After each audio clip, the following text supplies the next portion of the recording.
What's up, everyone? Captain Cody Davis of Tight Splice Charters here, and just wanted to take a little bit to shoot a video for you guys in reference to a technique that keeps me very busy while out here on Lake Okeechobee. You know, throughout the year, I will run a ton of guide trips with individuals whose sole intention is to get on my boat and just learn how to flip and how to gain confidence and be better at flipping, whether that's flipping reeds, punching mats, flipping, Kissimmee grass, whatever it might be. They just want to learn the technique when it comes down to it and feel comfortable doing so and gain confidence in it. There's a big misconception down here on Lake Okeechobee that if you're winning tournaments, that means you always have to be flipping.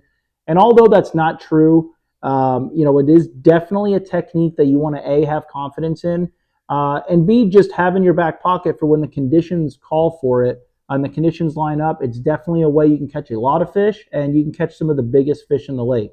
On top of that, in my opinion, there's not a more fun way to catch a big fish out there. A lot of people will argue about a topwater bite, and that's cute and all, but there's nothing like that close quarters combat fishing, pulling a 9-pounder, out from under a mat or out of a reed head. So over the past 4 or 5 years of me guiding and teaching people this technique, I've found a few little tips to give customers on the boat to either do, to follow through with me out on the boat that day, or either to take home to their home body of water and learn for themselves and practice for themselves. A lot of my customers may either A, fish here on Lake Okeechobee, or B, maybe fishing some of the surrounding lakes here in South Florida, or they might be coming down from up north and want to learn how to use this technique on their home waters. It works everywhere. Anywhere where you have vegetation or structure, you can use some kind of flipping technique. And these are just some little key tips I can give you to where to make the transition into learning it much easier and come much sooner, and just make you feel more comfortable with doing so. So I'm just going to kind of jump right into it. First thing being, we're just going to talk about the rod and reel. Any flipping or pitching video you watch, for the most part, you're going to be hearing about people using a 7.6 to an 8-foot heavy action rod. And although that's typically what I use down here on Lake Okeechobee, you always have to think about where you're fishing.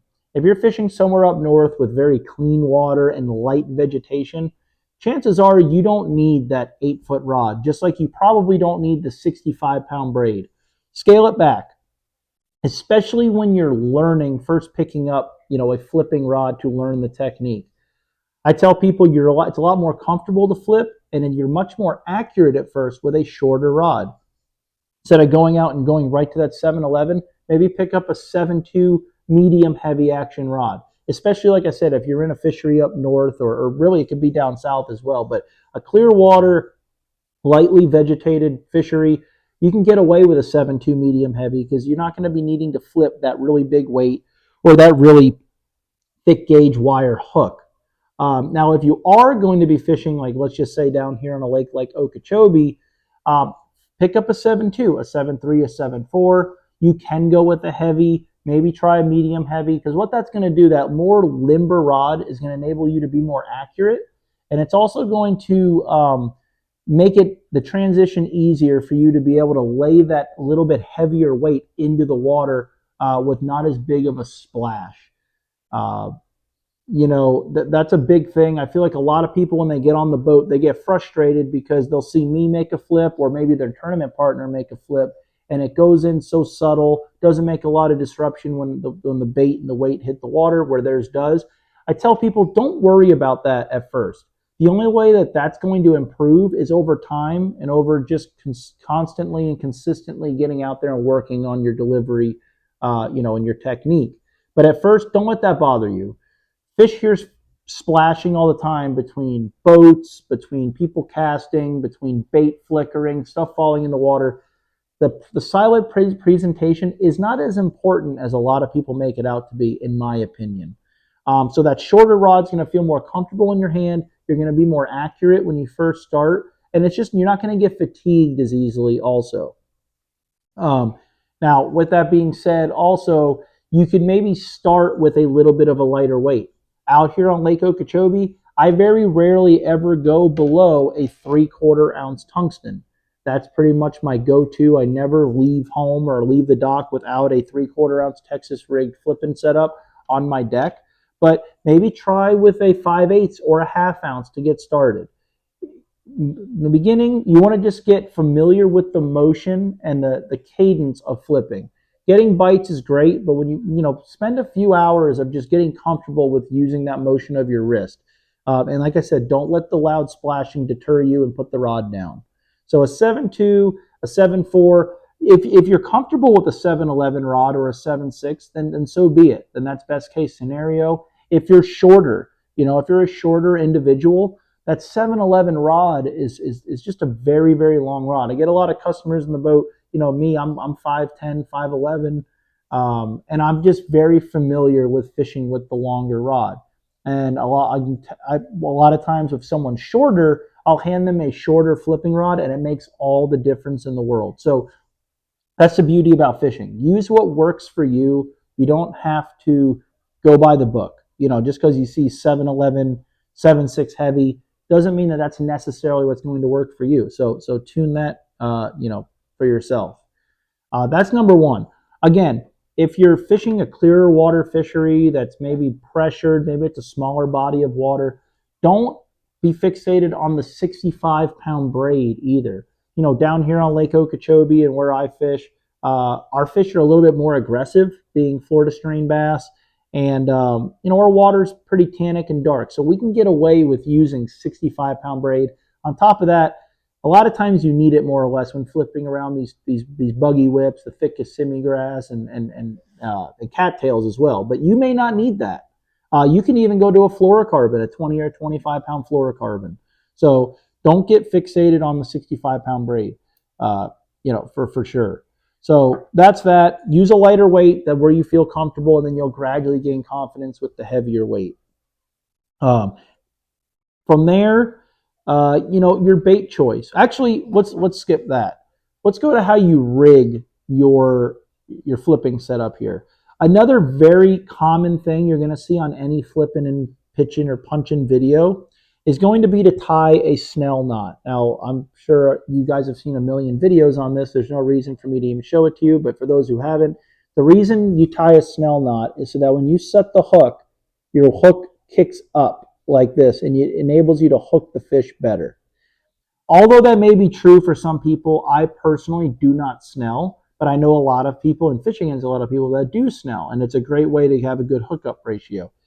The bad thing about it is you're going to get snagged a lot more with this, okay? Because every time you put this bait, that you're weighting bait, maybe it's through a mat, maybe it's through some chopped vegetation on top.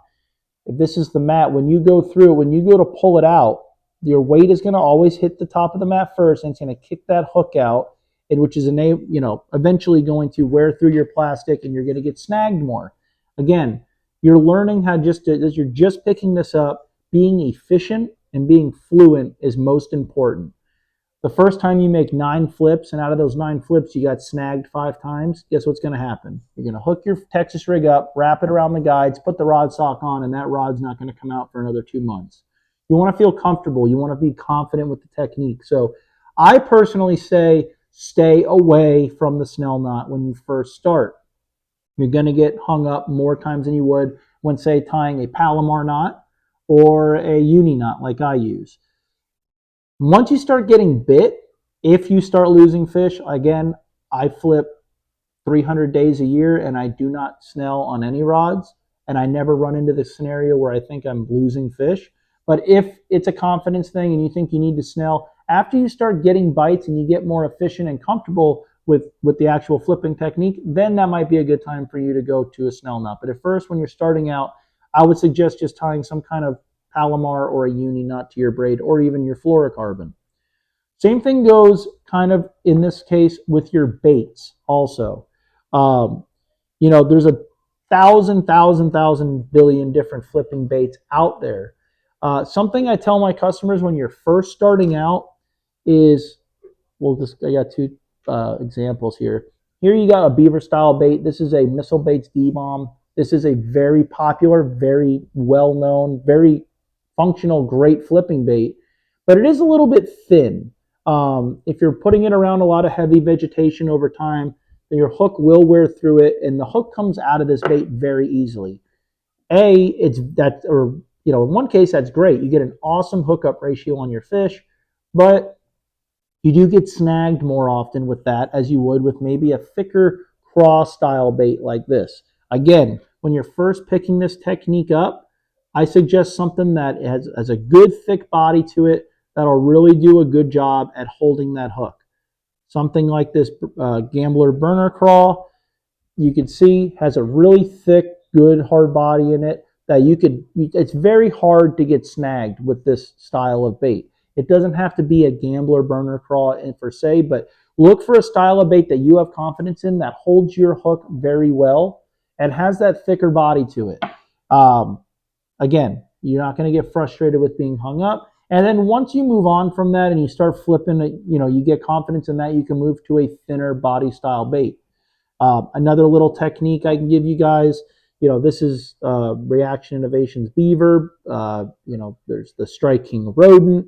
Every company makes a beaver style bait, and a lot of them have a hook ridge that runs through the middle of the bait. And although that's great, like we just talked about, as to getting a good hookup ratio, another technique I give my customers that are just starting is run your hook through the bait and then hook your point of your hook and hide it in the fattier part of the plastic.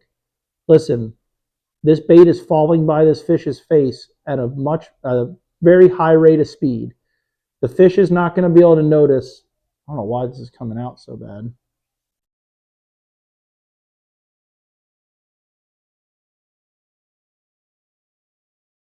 That looks like junk.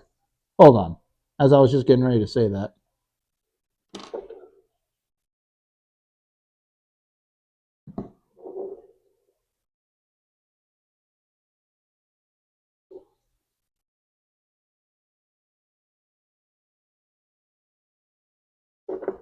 That still doesn't look great. But either way, you can see where I've put that bait on the side into that fattier part of the plastic.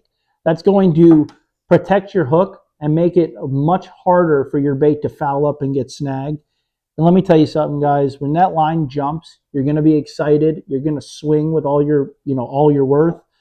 Your hook's going to pull through that plastic just fine when it comes to a hook set. So myself included, I hook my baits like that a lot. And it's not just on this style bait. It could be on any other style plastic out there.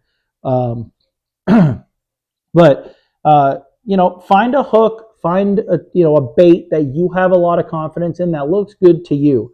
A lot of people overthink, this technique, and they think they're doing it wrong. Really, when it comes down to it, it's very hard to do wrong. The weight of that, the rate of fall of that heavy tungsten weight pulling that bait down, whether it's a half ounce, whether it's an ounce and a half weight, that's the action. That is the technique in itself, is that free fall of that bait. So as long as you're making a flip into somewhere and it's free falling straight vertically down that structure, whether it's a clump of reeds, through a mat, under a boat dock, you're doing it right. You're getting a reaction out of that fish. So I just feel like a lot of people overthink the technique. You just got to remember, every other technique in the book, you're making a long cast and bringing the bait to you. Whereas with this, you're trying to put it right in their living room. So you're not covering as much water, but every drop you make, you're fishing the strike zone. You're fishing the fishiest place you can. So when it comes down to it, the more flips you can make in a day, the better your odds are, which means the more comfortable and the more fluent you can be with your setup, the better you're going to be. If you're getting, like I said before, if you're getting snagged 50% of your flips, you're going to get frustrated. You're going to put this rod and reel down. But those are a couple of techniques that are going to get you, started in the right direction of learning this very, very, it's a great technique and very efficient technique. Another thing is, one of the best ways to learn this, I tell people, pick a day to where the flipping conditions are good. Maybe it's a sunny day, low wind, where there's not a lot happening. That's a lot of times the best time to pick up your flipping rod. Take 2, 3, 1, whatever you have to your disposal, flipping rods with you. Take all your other stuff out of the boat. If you're forced to do it, that's the best time you're going to do it, or the most of the time you're going to do it. if you're a spinnerbait guy and you flip for 10 minutes and your spinnerbait rod's looking at you, you're going to be real quick to put it down and pick up the spinnerbait and forget about flipping. Go out on a day where the conditions call for a flipping bite, bring a rod, 2 or 3, bring a bag full of plastic, some hooks and weights, and get after it. It's not a hard technique, and it's a great technique to not just catch a lot of fish, but catch the biggest fish that live in the lake. If you guys have any other questions, leave them in the comments below. Hopefully, a couple of these little hints helped you guys out. And don't be afraid of the flipping rod. You'll never put it down once you learn it. So appreciate you guys watching, and I will see you guys on the next one.